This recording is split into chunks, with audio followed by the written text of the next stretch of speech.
Happy Sabbath po mga kapatid. Ang mission spotlight po natin ngayon ay may pamagat na online na tawag ng Diyos sa katauhan ni Samuel sa bansang Chile.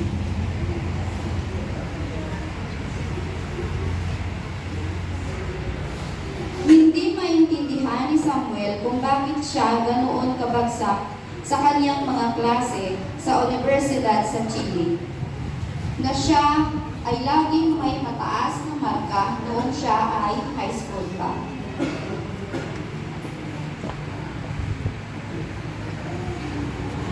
Ngunit sa kanyang unang semestre sa universidad, bumagsak siya sa algebra, calculus, physics at chemistry, ang mismong mga klase na kailangan niyang ipasa para maging isang electrical engineer. Ang kanyang ikalawang semestre ay hindi naging mas mahusay. Pagkatapos, habang naghahanda siya para sa huling pagsusulit, nakatanggap siya ng kakaibang mensahe. Isang kamag-anak ang sumulat sa ilalim ng isang post sa social media, "Samuel, pag-aralan ang teolohiya." Ang post sa social media ay isang mensahe ng pagbati sa mga pastor ng Adventist noong buwan ng pagpapahalaga ng mga pastor. Naisip ni Samuel na medyo biglaan ang mensahe. Hindi man lang siya binati o tinanong ng kamag-anak kung kumusta na siya. Sumagot siya, "Hello, kumusta?" Sumagot ng kamag-anak, "Okay lang ako, mag-aral ng teolohiya." Hindi ito ang unang pagkakataon na nagkaroon ng isang taong nagmungkahi na si Samuel ay maging isang pastor.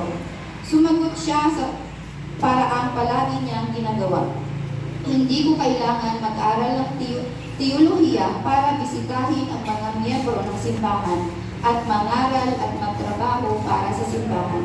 Isinulat niya, "Ngunit kung tawagin ako ng Panginoon ay payag ako." Sumagot ng kamag-anak, "Manalangin." Umayag si Samuel na manalangin at ginawa niya. Habang naglalakad, papunta sa final exams, tumingin siya sa langit at sinabi, "Lord, ikaw ba yan? Tinanong mo ba talaga ako? Kung tinatawag mo ako, ayaw kong tanggihan ito. Pero kailangan talaga kitang kumpirmahin. I don't want this to be just in my head. I don't want this to be plan B, just because plan A didn't work." Ang pagpapalit ng kanyang major ay nangangahulugan ng pagbibigay, itaas ang lahat. Nangangahulugan ito ng pag-alis ng karera sa engineering. Paglipat ng malayo mula sa bahay patungo sa Chile Adventist University at posibleng mabigo ang kanyang mga magulang. Pagkatapos ay naalala ni Samuel na si Abraham ay sumunod sa Diyos nang hindi alam kung saan siya papunta. Naalala niya kung paano sumunod kay Jesus ang mga alagad. Naalala rin niya ang mga taong tumanggi kay Jesus. Naisip niya ang mga taong nagsabi kay Jesus na kailangan mo ng ilang magpaalam sa kanilang mga magulang o humingi ng mana. Ayaw niyang magulat ang mga tumanggi kay Jesus. Patuloy na nanalangin si Samuel. Sa kanyang ikatlong linggong panalangin, nagkaroon siya ng isang pambihirang tagumpay. Naalala niya na noong siya ay nabautismuhan, pumili siya ng isang talata sa Biblia na babasahin sa okasyon. Sa ilang kadahilanan, hindi siya pumili ng isang talata na karaniwang binabasa sa mga binyag sa Chile. Pinag-aralan niya ang Mateo noong panahon iyon at pinili niya ang Mateo 28, verse 19 to 20, kung saan sinabi ni Jesus, "Humayo man kayo at gawin ninyong mga alagad ang lahat ng mga bansa, na bautismuhan sila sa pangalan ng Ama at ng Anak at ng Espiritu Santo, na tinuturuan silang ganapin ang lahat ng mga bagay na iniutos ko sa inyo, at narito, ako ay sumasa inyo palagi hanggang sa katapusan ng panahon." Sa pag-iisip tungkol sa talata ng Biblia, nakita ni Samuel na akma ito sa ideya na gusto ng Diyos na maging pastor siya. Naalala rin ni Samuel ang sariling pangalan. Gaya ng mga magulang ni Samuel sa Biblia, hindi pa nagkaanak ang kanyang mga magulang bago pakasalan ng kanyang ina. Ang kanyang ama ay dumanas ng testicle cancer at muntik nang mamatay. Iniligtas ng isang doktor ang kanyang buhay sa pamamagitan ng pagtanggal ng testicle. Pagkatapos, ipinaalam sa kanya ng doktor na hindi siya magkakaanak. Ngunit may ibang plano ang Diyos. Pagkatapos ng kasal, ang mga magulang ni Samuel ay nanalangin para sa isang anak at ang ipanganak si Samuel, pinili niya ang kanyang pangalan na nangangahulugang humingi sa Diyos. Inialay nila siya para maglingkod sa Diyos. Nang maalala ni Samuel ang kanyang mahimalang kapanganakan at ang talata sa Biblia na pinili niya para sa kanyang binyag, nanalangin siya, Panginoon, tinatanggap ko ang iyong tawag. Ngayon, tulungan mo akong makipag-usap sa aking mga magulang. Agad namang tinanggap ng ina ni Samuel ang kanyang desisyon. Alam kong hindi tama ang engineering para sa iyo. Ngunit, nagpumiglas ang kanyang ama. Binalak niyang magkaroon ng engineer para sa isang anak. Napakaraming pera ang ginugol sa paghahanda sa kanya upang maging isang inhinyero. Si Samuel ay may isang nakababatang kapatid na babae na nag-aaral sa Chile Adventist University at ang tahanan ng pamilya ay walang laman kung wala si Samuel.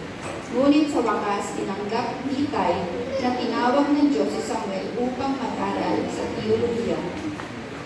Umalis si Samuel sa kanyang universidad ng walang utang at tinanggap siya sa Chile Adventist University 1 linggo bago magsimula ang mga klase. Tuwang-tuwang kamag-anak na natudyok sa kanya na mag-aral ng teolohiya, ngunit si Samuel ay 21 at nag-aaral upang maging isang pastor sa Chile Adventist University. I feel so grateful to God for the calling that He has given me, sabi ni Samuel. Handa akong sumunod sa Kanya, saan man niya ako tawagin. Bahagi ng 13 sabat ng quarter na ito at ang alok ng kilala rin bilang quarterly mission project offering ay mapupunta sa Chile Adventist University sa Chilean. Ang alok ay magbibigay daan sa 50 higit pang mga mag-aaral na manirahan sa mga dormitoryo sa campus. Sa kasalukuyan, ang universidad ay may humigit kumulang 3,000 mag-aaral. Ang karamihan sa kanila hindi Adventist, nakatira sa labas ng campus. Ang pinalawak ng mga dormitoryo ay magiging bukas sa lahat, ngunit lalo na kinakailangan ng mga mag-aaral na Adventist theology at edukasyon na dumarating sa universidad mula sa malalayong lugar at nag-aaral upang magtrabaho sa mga simbahan at paaralan ng Adventist. Sa kung ano ang ibinigay niya sa atin, handa po ba tayong sumunod sa Panginoon saan man tayo tawagin? Sana po ay kapulutan natin ng aral ang buhay ni Samuel na naging grateful siya sa ibinigay ng Panginoon sa kanya. Na kahit na gusto sana niya ay maging isang engineer, dahil sa willing siya na sundin ang Panginoon, ay kinalikuran niya ang pagiging inhinyero at hinarap ang pagiging pastor at naglingkod sa Panginoon. Mga kapatid, handa ba tayong talikuran ang mga bagay na gusto natin? At upang harapin ang mga bagay na gusto ng Panginoon para sa atin, nawa po ang buhay ni Samuel ay isa sa maging inspirasyon natin upang patuloy tayong maglingkod sa Panginoon. At ito po ang ating mission spotlight sa araw na ito sa muling apisaran. Amen.